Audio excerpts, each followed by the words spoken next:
आपके दिमाग में बात नहीं जा रही है अभी भी कि पेपर कहाँ से लीक हो रहा है? मतलब क्या चल रहा है? ठीक है, हम समझते हैं आप पढ़े लिखे नहीं हो, हमें पता है आप सारे लोग जो सत्ता में बैठे हो वो कभी स्कूल गए नहीं हो, स्कूल गए भी होंगे तो बस टिफिन खाने के लिए जाते होंगे। होते हैं ऐसे लोग होते हैं।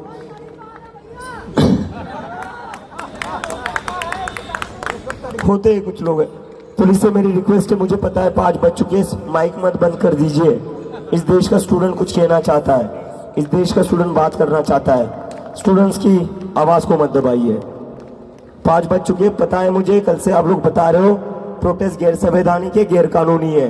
ये स्टूडेंट आए, टेररिस्ट नहीं है, क्रिमिनल्स नहीं, इस देश के स्टूडेंट है। तो माइक बिल्कुल बंद नहीं होना चाहिए आज, माइक बिल्कुल बंद नहीं होना चाहिए। तो नहीं रहेंगे, हम लोग भी यहीं अड़े रहेंगे। और जितने भी नीट एस्पिरेंट हमें सुन रहे हैं, आज सिर्फ इतने ही नीट एस्पिरेंट आए हैं। ये बाकी सारे लोगों का मैं धन्यवाद करना चाहती हूँ कि आप लोग हमारे साथ खड़े हैं।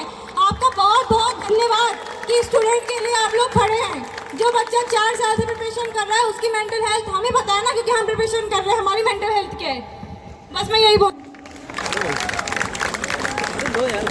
दोबारा लीक हो गया। It was like a mental disturbance. एक बार पेपर लीक होता है, फिर हार्ड बनाते हो, फिर पेपर लीक होता है, फिर दोबारा आप पेपर करा देते हो।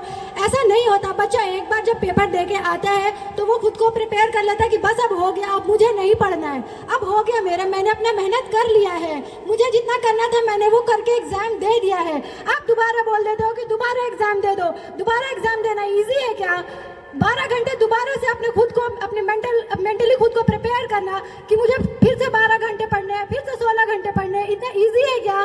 कितने सारे बच्चे तो ये रीनीट के एग्जाम देने के लिए पढ़ ही नहीं पाए 12 घंटे दोबारा से, उनका फ्लो ही नहीं बन पाया। तो इसका मतलब क्या था कि वो डिजर्विंग नहीं थे। आपने पेपर इतना हार्ड बना दिया। पहले बच्चों के मेंटल हेल्थ के बारे में सोचा नहीं, बच्चे इतना सब कुछ से गुजर रहे थे और पेपर आपने हार्ड बना दिया, जबकि आपको पेपर इजी बनाना चाहिए था। आप उतना इजी नहीं बनाते, बट बच्चों की मेंटल हेल्थ का तो ख्याल रखते हैं। आपने पेपर कैंसिल किया, उसके बाद आपने पेपर हार्ड बना दिया। क्या मतलब है इसका? आप लोग पेपर कराते हो बच्चों को सेलेक्ट करने के लिए नहीं, बच्चों को छांटने के लिए। यहाँ पे एग्जाम्स बच्चों को सेलेक्ट करने के लिए हो ही नहीं रहे, यहाँ पे एग्जाम्स हो रहे बच्चों को छांटने के लिए।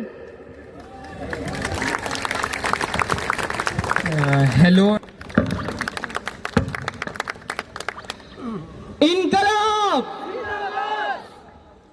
So, I am one of those fellow students जिन्होंने नीट लीक होने के बाद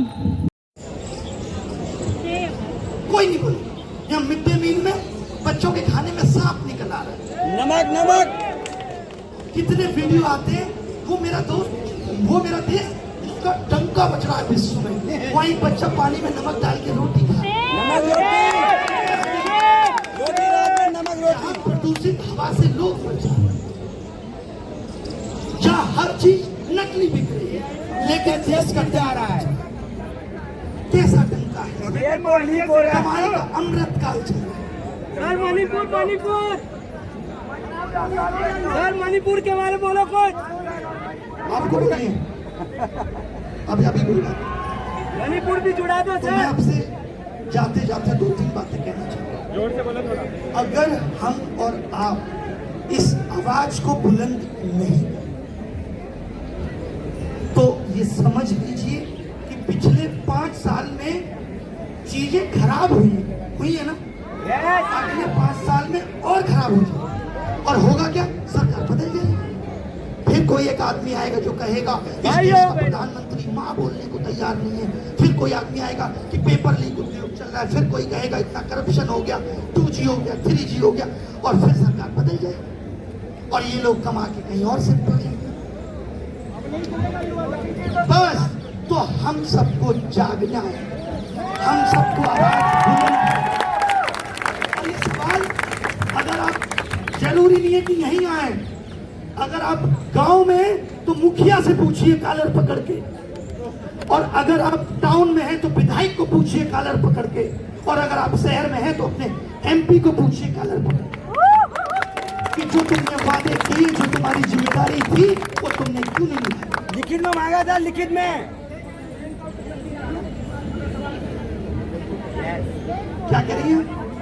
कितने? किसके एग्जाम? वही सोचिए, हर एग्जाम पहले जो भर्तियां हर साल आती थी, अब वो भर्ती ही नहीं आ रही।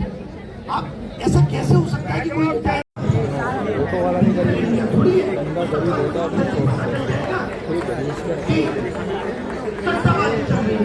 रुको भैया जी, अबे रुको।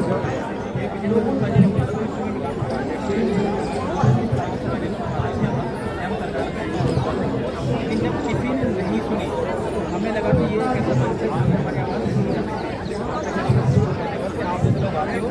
मेन मीडिया तो बिल्कुल कट चुका है, वो हमारे मुद्दे नहीं दिखाता है, लेकिन आप लोग हो जो हमारे मुद्दे को दिखा रहे हो। मैं इससे जोड़ रहा हूँ, मैं इसलिए बता रहा हूँ। मैं 2 लाइन कहना चाहूँगा, उसमें इसको हमारा मुद्दा भी आ जाएगा। अन्याय के शहर में एक रात बहुत भारी है, हम सभी की गर्दनों पर सियासत की आ रही है। मेरी बर्बादी का तमाशा देखकर सुनने वालों, आज मेरा घर जला है, कल तेरे घर की बारी है। क्यों? क्योंकि जो आग है ना, जो पेपर लीक की आ गई है, हमें दिख नहीं रही है। इससे भविष्य तो बर्बाद होगा। आपके हमारे घर के जो बच्चों के जो सपने हैं वो टूट रहे हैं, जब सपने टूटते हैं तो बच्चे गलत कदम उठा रहे हैं। धर्मेंद्र प्रधान जी ने कल कहा था कि वो एक दहशतगर्द एक शब्द का यूज़ किया था। क्या उनके अंदर इतनी हिम्मत है जो 13-16 बच्चों ने सुसाइड किया है, वापस जाकर ये सब वो बोल सकते हैं? नहीं बोल सकते। प्लस रही रोजगार की, जब 10,000 लोगों को रोजगार चला गया, उसमें से 40% ऐसे लोग थे जिनके बच्चे 10वीं 11वीं 12वीं में थे। अब तुम बताइए कि जब उन बच्चों का उनका रोजगार चला गया तो क्या वो अपने बच्चों को नीट जैसे एग्जाम तक ले जा पाएंगे? जब उनके पास रोजगार ही नहीं है तो क्या वो उनको शिक्षा देंगे? क्या उनके बच्चों को भविष्य होगा? तो इसलिए हमारा मुद्दा शिक्षा का और रोजगार का एक साथ था।